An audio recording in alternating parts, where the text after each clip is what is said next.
So our next topic is transfer on load connected. Transfer on load connected. So just I'm going to read out, then I will explain. When load gets connected at secondary, there will be when loads gets connected at a secondary, there will be flow of load current I2 in secondary winding. ठीक है, जब हमने load connect कर दिया, switch close कर दिया आपने secondary पे, E2 इंड्यूस्ड है, इंड्यूस्ड ईएमएफ है, सर्किट क्लोज हो चुका है तो I2 फ्लो करेगा। And as according to Lenz law, ठीक है, the mutually induced EMF E2 will produce the load current I2 in such a direction that will oppose its cause।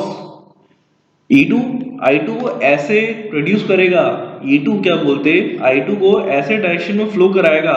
जो कि उसका कॉज को अपोज करे। और कॉज क्या हमारा, this mutual flux φm, this change in flux, ये जो म्यूचुअल फ्लक्स है इसी के चेंज होने से हमारा I2 प्रोड्यूस हो रहा है। तो I2 का डायरेक्शन कैसा होगा कि हमारे म्यूचुअल फ्लक्स अपोज हो। ठीक है, अब जो change of mutual flux is the cause of production of mutually induced EMF E2। इस फ्लक्स के चेंज होने से म्यूचुअल फ्लक्स कह लीजिए या फिर total flux, we are assuming there is no leakage flux right now, leakage flux है नहीं, तो जो भी फ्लक्स है हमारी, ठीक है, this due to change in flux only there is a mutual flux EMF induced E2 and load current this load current I2, इस म्यूचुअल फ्लक्स की वजह से E2 और I2 प्रोड्यूस हो रहे हैं। Therefore, as Lenz law say, affect opposes the cause, affect क्या है हमारा I2 E2 ये phi को अपोज करेंगे। ठीक है, तो वही लिखा हुआ है, I2 will flow in such a direction in secondary winding such that it will oppose mutual flux phi और I2 will produce flux in। तो I2 क्या करेगा, I2 अपोज कैसे करेगा इस phi को, हाउ विल I2 अपोज, ये जो I2 है, ये I2 क्या करेगा, ये N2 वाइंडिंग में फ्लो कर रहा है, तो ये एक MMF क्रिएट करेगा, वो MMF एक ऐसी फ्लक्स प्रोड्यूस करेगा जो कि म्यूचुअल फ्लक्स को अपोज करे। This I2 will produce flux in opposite direction to the direction of phi m। अब जो हमारी म्यूचुअल फ्लक्स थी वो कहां से कहां घूम रही थी, कहां से कहां उसका डायरेक्शन था, इन क्लॉकवाइज डायरेक्शन। ठीक है, यहाँ पे हम देखें अपना ये जो हमारा phi m है, या फिर इस डायग्राम में देखें हमारा क्या है, करंट का डायरेक्शन लेफ्ट टू राइट है और फ्लक्स क्या है हमारी सेम वही क्लॉकवाइज डायरेक्शन में फ्रॉम लेफ्ट टू राइट। अब जो हमारा I2 है, I2 आप देखिए राइट हैंड रूल से, put your finger in the direction of the this I2 current, तो आपका थंब कहां पॉइंट करेगा, upwards towards, means the flux produced by this I2, the flux produced by I2 will be in anti clockwise direction, opposite direction to the this direction of this phi m, इस phi m के opposite में ये flux produce कर रही है। ठीक है, अब होगा क्या, कम बैक टू द, वापस आई वहीं पे। ठीक है, हम कहां पे थे, ठीक है, अब क्या I2 विल, तो है क्या यहाँ पे, I2 will flow in such a direction, so I2 will produce flux in opposite direction to the direction of phi m। मतलब I2 क्या करेगा, I2 will try to demagnetise. ठीक है, इस phi m की वैल्यू को कम करना, मतलब ये ट्राई टू डीमैग्नेटाइज, दूसरे डायरेक्शन में मैग्नेटाइज करने की कोशिश, या फिर इसका मैग्नीट्यूड रिड्यूस कर रहा है, phi m या फिर टोटल फ्लक्स बोलिए, हमने अज्यूम किया phi is equal to phi, total flux is only our mutual flux. ठीक है, बट यहाँ पे अब मेन बात क्या है, जो मेन पॉइंट है, ये जो हमारा फ्लक्स है, this flux is produced by constant sinusoidal voltage V1 ही तो इस फ्लक्स को प्रोड्यूस कर रहा है, इस टोटल फ्लक्स को या फिर म्यूचुअल फ्लक्स को, कुछ भी बोलिए, टोटल फ्लक्स या म्यूचुअल फ्लक्स, आइडियल केस है अभी। बट और जो V1 ही क्या है इस फ्लक्स को प्रोड्यूस कर रहा है, बट V1 क्या है, कांस्टेंट वोल्टेज सोर्स है, कांस्टेंट साइनसॉइडल वोल्टेज सोर्स है। V1 का मैग्नीट्यूड क्या फिक्स है, it's sinusoidal but it has fix magnitude, मतलब कि उसका एम्पलीट्यूड फिक्स है, उसमें वो वेरी कर रहा है वो। इसका मतलब क्या है, that means as V1 magnitude remains same so that of the mutual flux phi m magnitude, अगर V1 का मैग्नीट्यूड सेम है तो ये म्यूचुअल फ्लक्स या टोटल फ्लक्स है ये भी सेम ही रहेगा। मतलब कि ये जो हमारा फ्लक्स है वो सेम होना चाहिए। इससे क्या समझ आता है, V1 सेम है तो हमारा फ्लक्स भी क्या सेम होना चाहिए, तो हमारा फ्लक्स क्या सेम रहेगा। ठीक है, तो हमें क्या करना है, जो ये I2 क्या कर रहा है, डीमैग्नेटाइज कर रहा है इस फ्लक्स phi m को, बट phi m तो हमारा सेम ही रहेगा, but it is trying to demagnetize. तो हमें इस डीमैग्नेटाइजिंग इफेक्ट को न्यूट्रलाइज करना पड़ेगा। We have to neutralize this demagnetizing effect of I2 on phi m. So in order to neutralize the demagnetizing effect of I2 on flux phi m, a compensatory current I2 dash, इसको हम I2 dash भी बोलते हैं या फिर I1 dash, either you can say I2 dash और I1 dash will be drawn from the supply source, ठीक है, in order to neutralize the demagnetizing effect, ठीक है, इसको न्यूट्रलाइज करने के लिए जो डीमैग्नेटाइजिंग इफेक्ट हो रहा है I2 की वजह से फ्लक्स पे, क्योंकि फ्लक्स का मैग्नीट्यूड तो सेम ही रहेगा कुछ भी हो, तो इसके इस डीमैग्नेटाइजिंग इफेक्ट को न्यूट्रलाइज करने के लिए a compensatory current I2 dash, also you can call it as I1 dash, will be drawn from the supply source, मतलब प्राइमरी से, जो हमारी प्राइमरी सोर्स है उससे एक्स्ट्रा करंट ड्रॉ करेगा, दिस एक्स्ट्रा करंट, इसको हम बोलते हैं कंपनसेटरी करंट या रिफ्लेक्टरी करंट, ठीक है, टू न्यूट्रलाइज। जो ये करंट क्या कर रहा है, इस डीमैग्नेटाइजिंग इफेक्ट को न्यूट्रलाइज कर रहा है, ठीक है, so that mutual flux of the circuit remains constant, ठीक है। तो in case of load connected, the current drawn by the primary from sources, जो प्राइमरी वाइंडिंग ड्रॉ करेगी सोर्स से, वो कितना होगा, जब हमारा लोड कनेक्ट है, I1 जो हमारी प्राइमरी सोर्स से करंट फ्लो कर रहा है, I1 is equal to I2 dash plus I0, where I0 is the exciting current और नो लोड करंट। इसका काम क्या है, इसकी जॉब क्या है, इस job is to set up the flux. और I2 डैश का काम क्या है, दिस इज कंपनसेटरी करंट और रिफ्लेक्टरी करंट। ये क्या कर रहा है, जो हमारा लोड करंट था, I2 is the load current, उस लोड करंट का जो डीमैग्नेटाइजिंग इफेक्ट था म्यूचुअल फ्लक्स पे, उसको न्यूट्रलाइज कर रहा है ये I2 डैश। अब ये I2 क्या किया, हम देखें I2 क्या है, नीचे आ जाए थोड़ा, तो यहाँ पे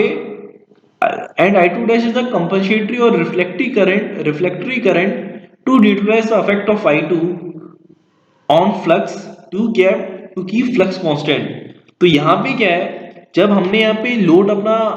ये स्विच हमने क्लोज कर दिया, when you have close this switch, इसको हमने क्लोज कर दिया है, ठीक है, क्लोज कर दिया हमने, ये हो गया क्लोज, है क्लोज, ठीक है, इसको जब हम क्लोज कर दिया है तो I2 फ्लो करेगा, सर्किट क्लोज्ड है, EMF इंड्यूस्ड है, यहाँ पे E2 हमने लिखना भूल गए हैं, यहाँ पे E2 आएगा, ठीक है, दिस E2, यहाँ पे V2 आएगा, ठीक है, दिस इज V2 हियर, ठीक है। सो यहाँ पे इंड्यूस EMF है, ठीक है, और यहाँ पे जैसे ही सर्किट क्लोज करेगा I2 फ्लो करेगा, बट I2 का काम क्या है, इस फ्लक्स को डीमैग्नेटाइज करना, क्योंकि लेंस लॉ बोल रहा है कि जो भी इफेक्ट है, जो भी इफेक्ट है वो कॉज को अपोज करेगा। तो I2 कैसे फ्लो कर रहा है, I2 का डायरेक्शन फ्लक्स का क्या है, इन एंटी क्लॉकवाइज डायरेक्शन, जो ये फ्लक्स प्रोड्यूस कर रहा है due to I2, but phi m का मैग्नीट्यूड तो कांस्टेंट ही रहेगा। तो हमें जो इसका डीमैग्नेटाइजिंग इफेक्ट है phi m को से न्यूट्रलाइज करना है, उसके लिए सर्किट ऑटोमेटिकली, आपको कुछ नहीं करना, circuit automatically will draw this compensatory current I2 dash from the, you can say I1 dash also from the source side, ये जो हमारी प्राइमरी सोर्स है, ठीक है। तो जो I1 या फिर I0 विल, ये जो I1 है और जो हमारा I0 है, उसका वो किस डायरेक्शन में फ्लक्स प्रोड्यूस कर रहा है, क्लॉकवाइज में म्यूचुअल फ्लक्स, और I2 क्या कर रहा है, एंटी क्लॉकवाइज डायरेक्शन में, ठीक है। तो अब एक वर्ड होता है हमारा इलेक्ट्रिकल मशीन में MMF बैलेंस, ठीक है। तो MMF बैलेंस क्या कर रहा है, MMF बैलेंस क्या है हमारा, कि ये क्या कर रहा था, ये I2 N2 में फ्लो किया, एक ये MMF प्रोड्यूस हुआ, MMF ने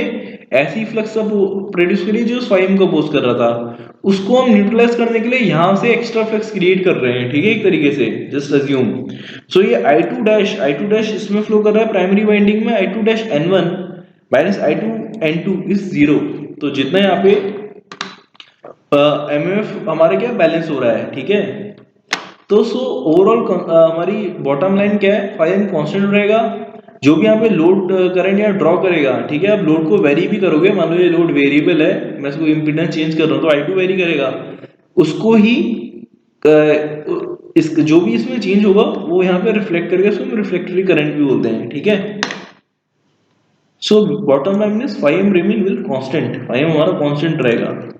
M balance I2 dash MF neutralize I2 MF effect, इसके डीमैग्नेटाइजिंग इफेक्ट को, I2 की डीमैग्नेटाइजिंग इफेक्ट को न्यूट्रलाइज करेगा, तो वो हमारा ये कांस्टेंट रहेगा। अब अगर हम जस्ट फॉर द समझने के लिए I have drawn this flow chart V1 ने I1 को प्रोड्यूस किया, I1 इज कंसिस्ट ऑफ, अब क्या हमारा लोड कनेक्टेड है, I2 डैश और I0 है, I0 का काम है फ्लक्स को एस्टेब्लिश करना।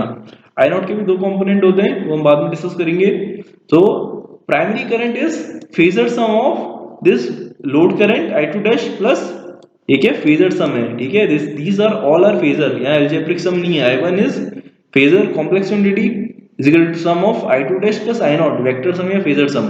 phi m is constant, phi के भी दो कंपोनेंट होता है, म्यूचुअल और लीकेज, और आइडियल केस के लिए phi जीरो मतलब टोटल फ्लक्स ही म्यूचुअल फ्लक्स है, म्यूचुअल तो दोनों वाइंडिंग को लिंक करता है, लीकेज जो इससे एक वाइंडिंग को लिंक करेगा। तो E1 E2 E2 is nearly equal to V2 और E1 is nearly equal to V1, ठीक है,